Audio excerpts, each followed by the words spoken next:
करुणा के अवतार ऐसे स्वयं भगवान महावीर स्वामी ने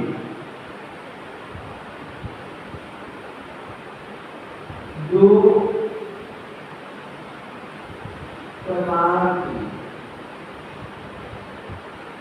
धर्मों का उपदेश दिया, यानी अपने जिन शासन में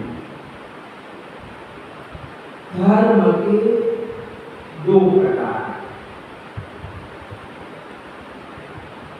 एक श्रावक धर्म और दूसरा साधु धर्म।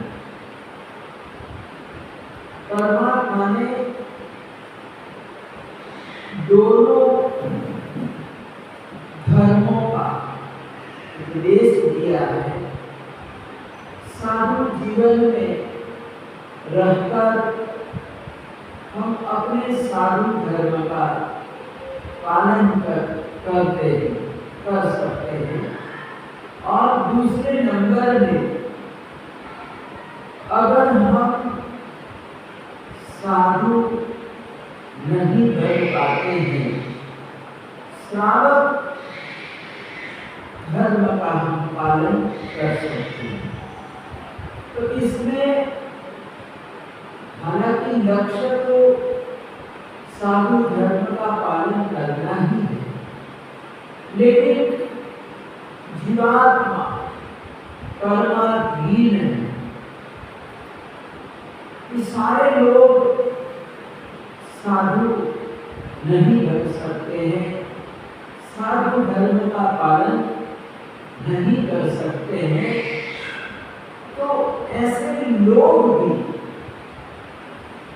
अपने आत्मा का कल्याण कर सके, आराधना साधना कर सके, और इसके लिए परमात्मा ने श्रावक धर्म भी बताया, और श्रावक धर्म का पालन करते करते हम साधु धर्म में भी जा सकते हैं, एंट्री कर सकते हैं।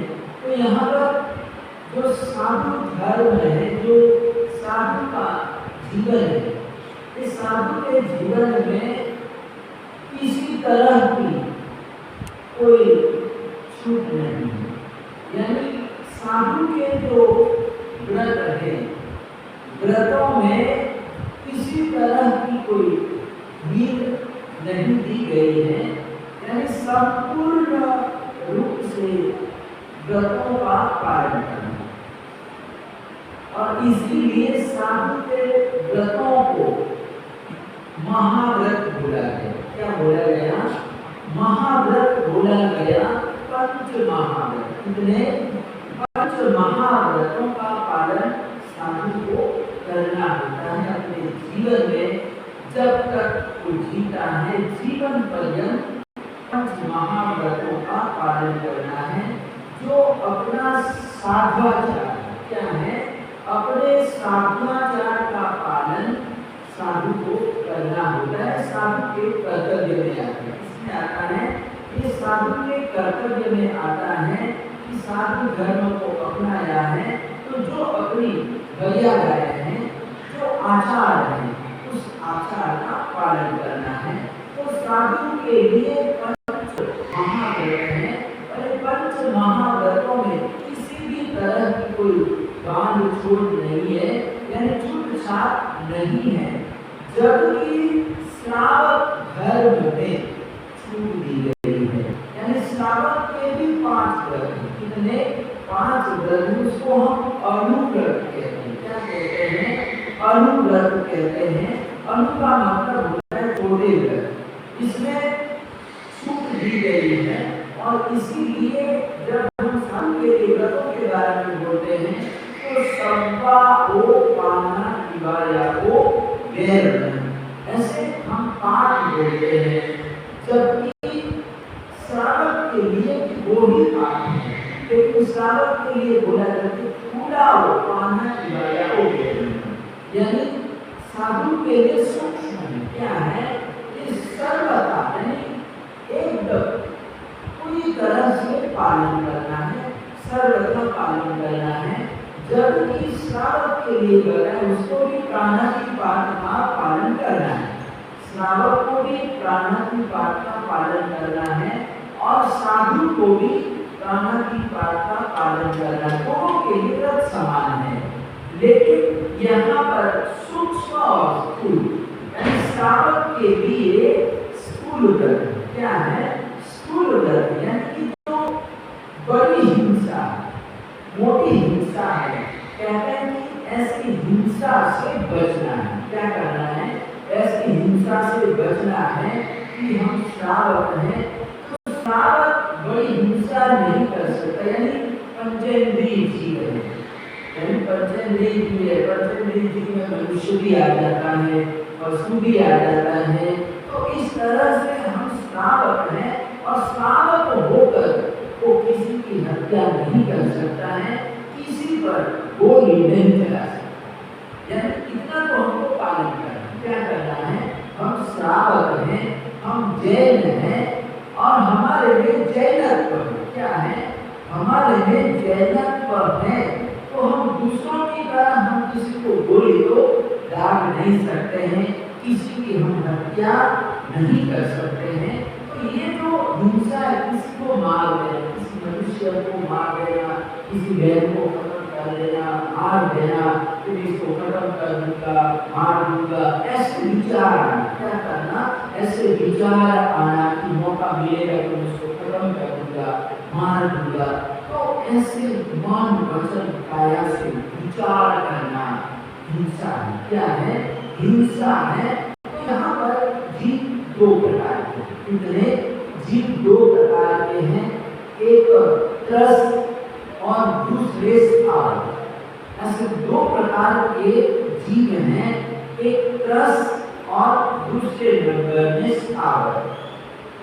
तो स्थावर जो जीव हैं वो सारे जो स्थावर जीव हैं वो एक इंद्रिय वाले, कितने? यानी स्थावर जीवों के पास ओनली मात्र एक इंद्रिय, कितनी? एक इंद्रिय है और वो चल भी नहीं सकता है, यानी वो स्थान बदल नहीं सकता, यानी इधर उधर वो जा नहीं सकता। और इसलिए हम उसको स्थावर जीव बोलते हैं। क्या बोलते हैं? स्थावर जीव बोलते हैं। जब से वो जन्म हुआ कहते हैं कि उसको वहीं पर रहना है, सुख दुख में, सर्दी गर्मी में, आंधी तूफान आ जाए वो गिर जाएगा, लेकिन हट नहीं सकता है, अपनी जगह बदल नहीं सकता है। यानी जब से उसका जन्म हुआ उसको वहीं पर रहना है। तो जो स्थावर है उस स्थावर जीव एक जगह पर रहते हैं और दूसरी उसकी विशेषता है कि उसके पास मात्र एक इंद्रिय है और वो स्पर्शेंद्रिय। कौन सी है? स्पर्शेंद्रिय, यानी चौड़ी है तो शरीर है, लेकिन क्या कहते हैं? स्पर्शेंद्रिय दूसरी क्रिया नहीं है उसको, न उसके पास न तो आंख है, न कान है, न नाक है, न जीभ है, कुछ भी नहीं है। क्या है? उसके पास ओनली स्पर्शेंद्रिय है, सिर्फ शरीर है, चमड़ी उसको मिली हुई है। तो इस तरह से ऐसे जो जीव हैं वो एक इंद्रिय होते हैं, जैसे पृथ्वीकाय, अपकाय, देवकाय, वायुकाय, वनस्पतिकाय। ये जो जीव हैं वो सारे के सारे जीव एक इंद्रिय हैं। क्या है? जैसे हम पेड़ पौधे देखते हैं, जो वनस्पति है जिसको हम शास्त्रीय भाषा में वनस्पति काय बोलते, क्या बोलते हैं? वनस्पति काय बोलते हैं। यानी जितने भी पेड़ पौधे हैं, या छोटा है या बड़ा है, कहते हैं कि वो वनस्पति काय में है। किसमें है? ये वनस्पति काय में है। और पेड़ हमने देखा कि मतलब बचपन से हमने पेड़ देखा, उगा हुआ पेड़ है, तो हम अब बड़े हो गए, हमारी अब 50-55 वर्ष की अवस्था हो गई, लेकिन वो पेड़ वही का वही है, वो कहीं इधर उधर किसका भी नहीं। यानी हम बचपन से, जब से हमारा जन्म हुआ, तब से उस पेड़ को हम देखते आ रहे हैं, लेकिन वो पेड़ आज भी वही बन रहा है। यानी हम वर्षों के बाद हम देखते हैं कि हम यहाँ पर रहते हैं, इसीलिए हम प्रतिदिन चीजों को देखते रहते हैं, इसलिए इतना हमको आकर्षण नहीं रहता है। लेकिन कोई व्यक्ति मान लो आगरा से अमेरिका गया और 10-12 वर्ष के बाद यहाँ पर आया, आगरा में देखेगा, यहाँ वल्लभ नगर में आके देखेगा तो देखेगा कि मंदिर भी वहीं पर है और यहाँ जो पेड़ पौधा था वो भी वहीं का है। तो प्यार से देखे, क्या करेगा? प्यार से देखा कि मैंने इस पेड़ को बचपन से देखा। हम भी 10-12 वर्ष के बाद अपने गाँव में गए तो आम के पेड़, बहुत दूसरे भी बड़ के पेड़ भी हैं, वहाँ पर हमने बचपन से देखा हो। क्या है? बचपन से हम देख के आए और 10-12 वर्षों के बाद गांव में गया, अपने गांव में गया तो मैंने पेड़ों को भी देखा, प्रेम से देखा कि ये पेड़ वही के वही है और आज भी खड़े हैं। 10-12 वर्ष के बाद भी पेड़ वही के वही है। तो जो स्थावर जीव है, क्या है? स्थावर को वहीं पर अपनी जिंदगी पूरी करना है, यानी वो इधर उधर जा नहीं सकता है, वो स्थान बदल नहीं सकता है, जगह बदल नहीं सकता है। तो ऐसे जीव एक तरह के नहीं है, बहुत प्रकार के पृथ्वी का, यानी मिट्टी के जीव है, पानी के जीव है, रेणुकाय, अग्नि के जीव है, वायुकाय के जीव है, वनस्पति काय के जीव है। तो कितनी बड़ी दुनिया है, क्या है? कितनी बड़ी दुनिया है। और इसमें कहते हैं कि हम रहते हैं और हमको ये जीवों की हमको जरूरत पड़ती है। यानी पृथ्वी का मिट्टी की भी हमको जरूरत पड़ती है, पानी की भी जरूरत पड़ती है, अग्नि की भी जरूरत पड़ती है, वायु की भी जरूरत पड़ती है और वनस्पति काय की भी जरूरत पड़ती है, आवश्यकता पड़ती है। इसके बिना हम जी नहीं सकते हैं। ये जो स्थावर काय जो जीव है, कहते हैं कि जो श्रावक, क्या है? जो श्रावक है, तो श्रावक इन जीवों की विराधना से बच नहीं सकता है। काम धंधा करना है, सब कुछ करना है, तो कहते हैं कि धंधा, बिजनेस, व्यापार वगैरह हम खेती बाड़ी सब कुछ हम करते हैं, कहते हैं कि इन जीवों की विराधना से हम बच नहीं सकते हैं। यानी ये जो जितने जीव हैं ये सूक्ष्म जीव हैं। कैसे जीव हैं?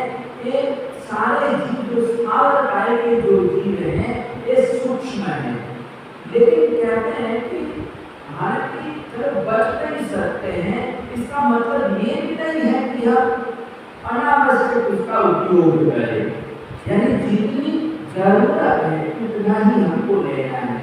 तो महात्मा गांधी जी सुबह सुबह के समय में अपने आदमी को कहा कि मेरे को दातुन करना है। क्या करना है? दातुन करना है, तो ले आओ, दातुन ले आओ। तो आदमी गया और पेड़, जो बबुल का पेड़ होगा, तो बबुल पेड़ से पूरी डाली तोड़ के ले आया। तो महात्मा गांधी को दातुन दिया। तो महात्मा गांधी ने कहा कि अरे मेरे को तो थोड़े से टुकड़े की जरूरत, क्या थी? एक टुकड़े की जरूरत थी, दातुन करना था और तू पेड़ से कोई डाली ले आया, यानी कि हिंसा हो गई। क्या हो गया? ये हिंसा हो गई, ये दुरुपयोग हो गया। क्या हो गया? हमने पेड़ के साथ अन्याय किया। क्या है? हमने पेड़ के साथ अन्याय किया। नदी बह रही है, नदी में बहुत सारा जल है, लेकिन जितनी जरूरत है उतना ही हमको पानी लेना। क्या करना है? आवश्यकता अनुसार ही हम जल ग्रहण कर सकते हैं, अनावश्यक उसका उपयोग करना कहते हैं कि वो हमारा विवेक नहीं है, अविवेक हो जाएगा। तो यहाँ पर कहते हैं कि स्थावर काय के जीवों की विराधना से हम बच नहीं सकते हैं, लेकिन जितनी आवश्यकता है आवश्यकता के अनुसार ही हमको इसका उपयोग करना है, यूज में लेना है, अनावश्यक उपयोग नहीं करना है। और जब हम अनावश्यक उपयोग करेंगे तो फिर हिंसा आ जाएगी। क्या आ जाएगा? फिर हिंसा आ जाएगी। तो यहाँ पर श्रावक के व्रतों में ये फर्क है, जो सूक्ष्म जीव है वो सूक्ष्म जीवों की विराधना से हम बच नहीं सकते हैं, जबकि साधु के लिए बताया कि तुमको पृथ्वी का है, तप का है, देव का है, भाव का है, वनस्पति का है, कहते हैं कि वो भी तुम्हारा त्याग हो गया है। क्या हो गया है?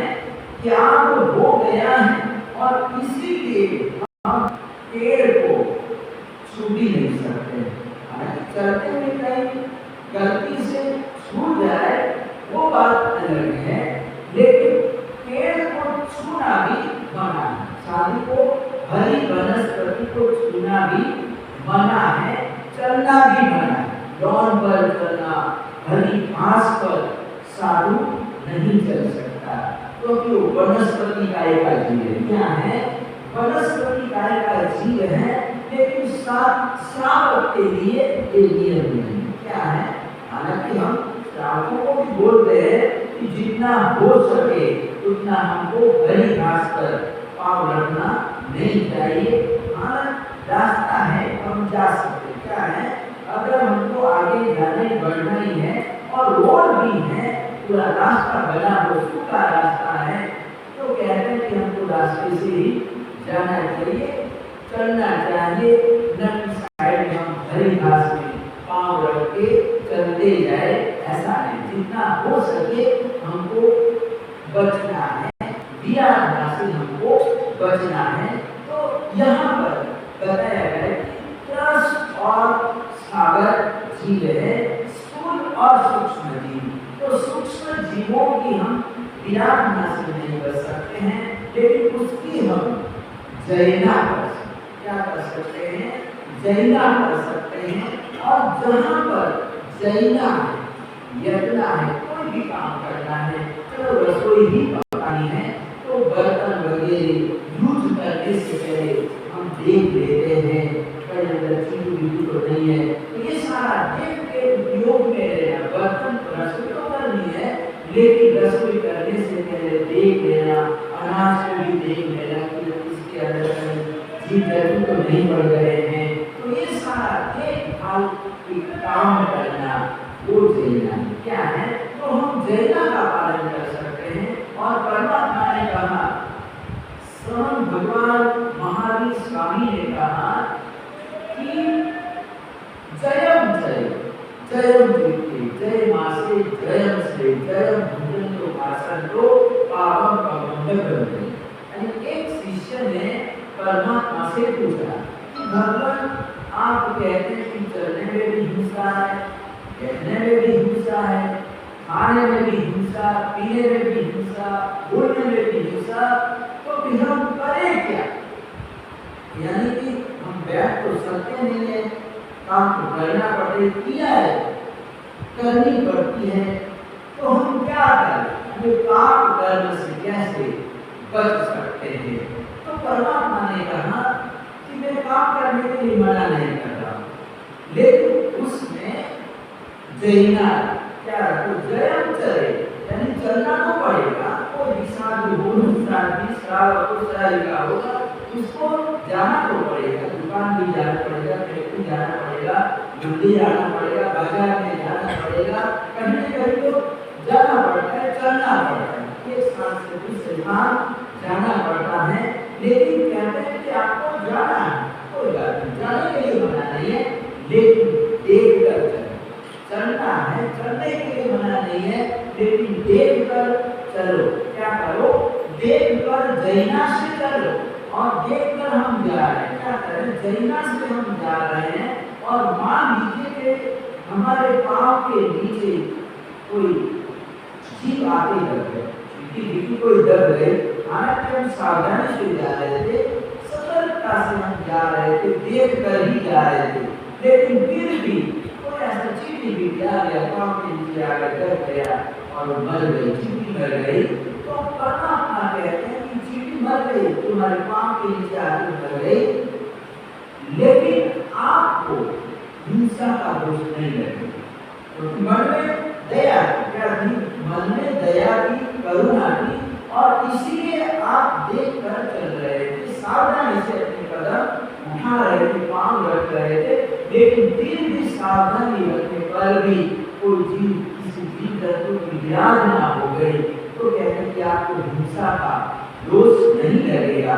लेकिन अगर आप सावधानी से, बिना सावधानी से चल रहे हैं, बिना देखे ऊंट की तरह जा रहे हैं, चल रहे हैं, और कोई चींटी मरती भी नहीं, मान लो कोई चींटी पांव के नीचे दबी भी नहीं, मरी भी नहीं, लेकिन अगर आप बिना देखे चल रहे हैं, जैना का पालन नहीं किया और इस तरह से कहते हैं प्रयत्न से चल रहे हैं, जा रहे हैं, तो भले कोई चीज मर भी नहीं है, लेकिन आपको हिंसा का दोष लगेगा। क्या लगेगा? आपको हिंसा का दोष लगेगा, क्योंकि आपने ध्यान रखा नहीं, भले कोई मरता है या नहीं मरता है, लेकिन आपको दोष लगेगा। तो जया पूर्वक कार्य करें, जयम करे, जयम चींटी बैठना भी है तो जैना से बैठना है, जयम चींटी जयमा से, जयम से सोना भी है, तो कहते हैं कि जैना से जयम भोजन तो भोजन करना है, शरीर की जरूरत है और भोजन लेना भी पड़ता है, लेकिन जैना से भोजन करो, बोलना पड़ता है, लेकिन जैना पूर्वक बोलो, किसी को बुरा न लग जाए, हमारा वचन किसी को कटु वचन हमने ऐसा बोल दिया कि उसका भी टूट जाता है, तो बुरा लगता है, तो ऐसा वचन भी अपनी भाषा से बोलना नहीं है, जैना रखनी है, भाषा में भी जैना रखनी है। तो परमात्मा ने कहा कि कर्म का बंध नहीं होगा, जैना से आप कोई भी प्रवृत्ति करेंगे तो इसमें कर्म का बंध नहीं होगा, पाप कर्म का बंध नहीं होगा, लेकिन अगर कोई भी हम काम कर रहे हैं और जैना का पालन नहीं है, तो कहते हैं कि वहां पर पाप कर्म का बंध हो जाएगा। तो यहाँ पर रस और सागर जीव दो प्रकार के हैं, तो आपके लिए जो श्रावक धर्म है, श्रावक धर्म ने बताया कि ये जो स्थूल जीव है, कहते हैं कि स्थूल जीवों की विराधना से तो हमको बचना ही क्या है, ठीक है, श्रावक जीवों से हम बच नहीं सकते हैं, संपूर्ण रूप से हम पालन नहीं कर सकते हैं, लेकिन जो त्रस्त जीव है, चलते फिरते जीव है, क्या है, चलते फिरते जीव है, जो हमको दिखाई देते, क्या कर रहे हैं, जो हमको अच्छी तरह से दिखाई देते हैं, दौड़ते फिरते हैं, सर्प वगैरह हैं, और पशु गाय भैंस वगैरह हैं, ये सब पंचेंद्रिय जीव है, क्या है, पंचेंद्रिय जीव है। तो क्या है कि ऐसे जो पंचेंद्रिय जीव है, ऐसे जीवों की विराधना तो हमको करनी है, ऐसे जीवों की हिंसा से हमको बचना ही है। परमात्मा ने यहाँ पर बताया कि जो स्थूल जीव है, जो बड़े जीव हैं, ऐसे जीवों की विराधना से हमको बचना है, उसका नाम है यहाँ पर स्थूल प्राणातिपात वीरमंत्र। सबसे पहला व्रत परमात्मा ने स्थूल प्राणातिपात वीरमंत्र व्रत बताया। यहाँ पर शब्द में प्राणातिपात, प्राणातिपात शब्द बना, क्या बना है, प्राणातिपात शब्द बना है। तो यहाँ पर प्राणों का अतिपात करना, क्या, क्योंकि हम किसी को भी मारते, छोटा या बड़ा जी, तो हम हमारा दर्शन कहना है कि आत्मा कभी करता है, क्या है, आत्मा मरता है, अनादिकाल से आत्मा है, आत्मा को कोई जला नहीं सकता है, टीका में भी कहा है नैनं छिद्राणि शस्त्राणि, यानी कि आत्मा को कोई शस्त्र काट भी नहीं सकता। क्या है? आत्मा को कोई शस्त्र काट भी नहीं सकता है, न जल डूबो सकता है, खत्म कर सकता है, अग्नि में तो जला सकती है, ऐसा अजर अमर आत्मा है। तो फिर हिंसा किसकी होती है? हम जो हिंसा करते हैं वो हम हिंसा किसकी करते हैं? क्योंकि आत्मा तो मरना ही नहीं है। तो यहाँ पर परमात्मा ने कहा कि आपके साथ जो शरीर जला हुआ है, यानी जो 10 प्राण कितने हमारे पास 10 प्राण है, तो हम किसी को मारते हैं तो आत्मा तो मरता नहीं है, लेकिन उसके जो प्राण है वो प्राण खत्म हो जाता है। क्या करते हैं? कोई किसी को पशु को मार दिया, क्या हुआ कि आत्मा तो चला जाता है, पशु की बॉडी से, शरीर में से आत्मा निकल कर चला जाता है। मारा या दुर्घटना हुई, एक्सीडेंट हो, कुछ भी हुआ, तो उस समय कहते हैं कि जो आत्मा होता है, जीवात्मा होता है, चाहे मनुष्य है या फिर चाहे पशु है, कोई भी है, कहते हैं कि आत्मा निकल कर चला जाता है। यानी जैसे वो देखता है, जैसे हम भी क्या करते हैं, जैसे अब वस्त्र ही है, वस्त्र पहनते पहनते पुराना हो गया, फट गया, हमने दर्जी को 2-3 बार दिया, सिलाई किया, पहना, और फिर भी मतलब बार बार फटता जा रहा है, वो एकदम पुराना जीर्ण शीर्ण हो गया है, और हमको लगता है कि नया कपड़ा लेना पड़ेगा। क्या करना पड़ेगा? अब ये मेरे काम में आएगा, वस्त्र शर्ट या पैंट कुछ भी है तो मेरे काम में आएगा नहीं, ये जीर्ण शीर्ण हो गया, इसको दर्जी के पास कितनी बार ले जाया जाए, सिलाया जाए, तो अब मैं नया कपड़ा ले लेता हूँ, ऐसे मैं इच्छा होती है, और हम नया वस्त्र ले लेते हैं, नया वस्त्र पहन लेते हैं, और पुराने वस्त्र को हम छोड़ देते हैं, उसका हम त्याग कर देते हैं। तो जैसे जैसे व्यक्ति पुराने वस्त्र को छोड़ देता है, वैसे ही यहाँ पर बताया कि आत्मा भी देखता है कि अब ये शरीर मेरे काम का नहीं है, यानी वृद्धावस्था हो गई और अभी चल भी नहीं पा रहा, कुछ भी नहीं पा रहा हूँ, और लगता है कि अब मेरा ज़्यादा समय नहीं है। तो हमारे जैन दर्शन में इस संथारा लेने का विधि विधान क्या है? संथारा ग्रहण करने का विधि विधान है कि व्यक्ति को लगता है कि अब मेरा कोई ज़्यादा समय नहीं रहा, अब मेरा बीमारियां भी बहुत हैं, मैं खाता हूँ, पछता भी नहीं है, शरीर साथ नहीं दे रहा है, तो उस समय व्यक्ति अपनी इच्छा से शरीर हमको छोड़े, उससे पहले हम शरीर अपनी इच्छा से त्याग कर देते, शरीर का त्याग कर देते। क्या करते हैं?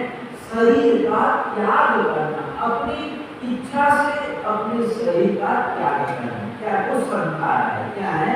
उसको हम संखारा ग्रहण करना कहते हैं। चला था कि मैंने संखारा ग्रहण करना एक प्रकार की हिंसा। क्या है? एक प्रकार की ये हिंसा है कि व्यक्ति को जबरदस्ती से मारा जाता है। क्या करते हैं? मारा जाता है, लेकिन संखारे में कोई दूसरा व्यक्ति नहीं कहता, तो दबाव डालता है, प्रेशर करता है कि तू संखारा ले। क्या करे? तू संखारा ले ले, एक व्यक्तिगत निर्णय। क्या है? संखारा लेना अपनी इच्छा पर है, व्यक्तिगत निर्णय है, उसमें मैं कहूँगा मेरे कहने से तो व्यक्ति नहीं लेगा और लेना भी नहीं चाहिए।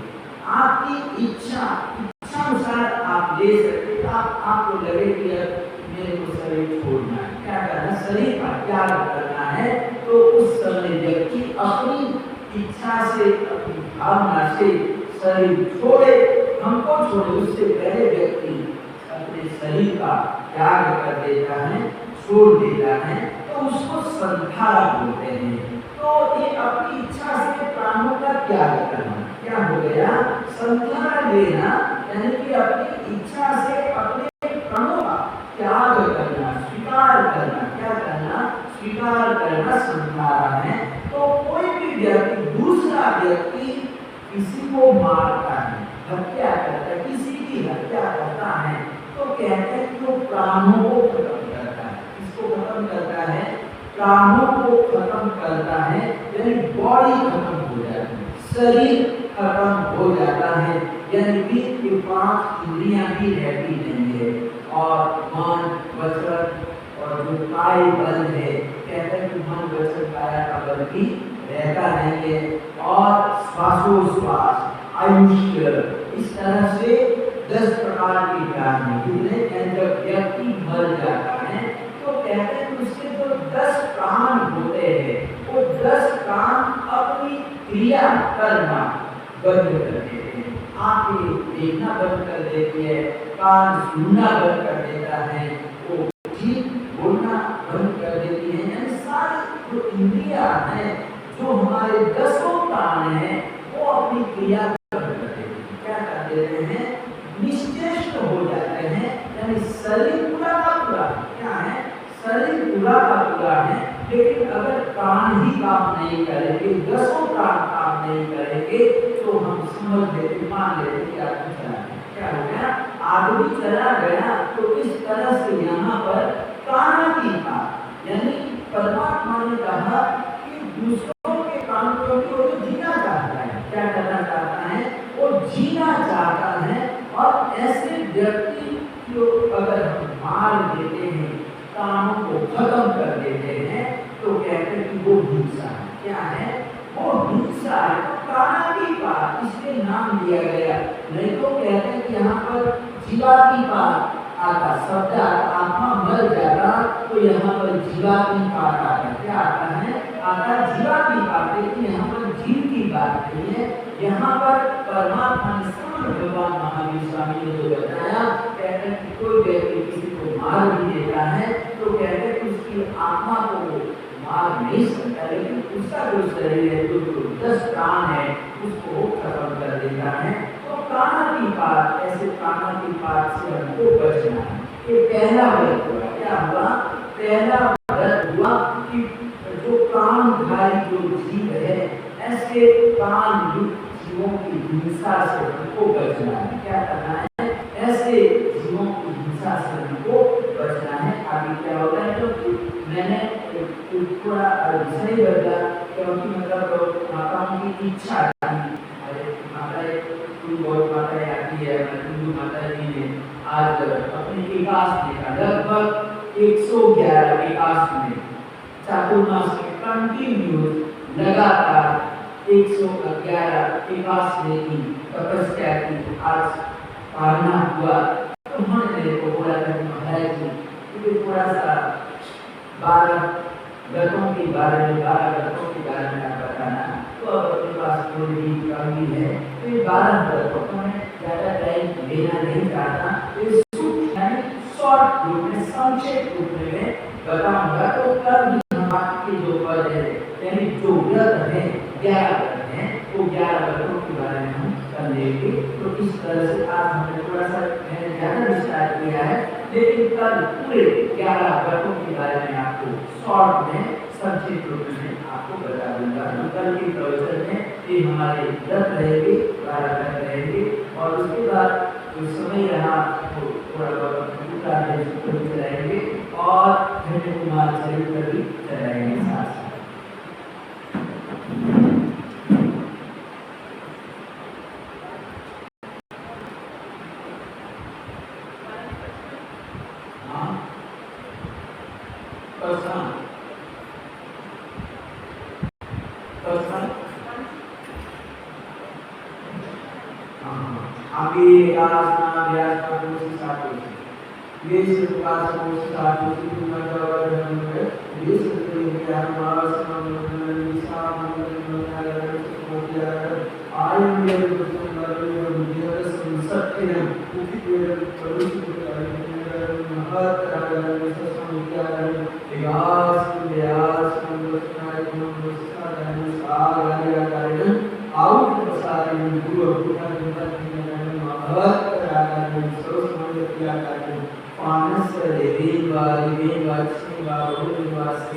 में वासित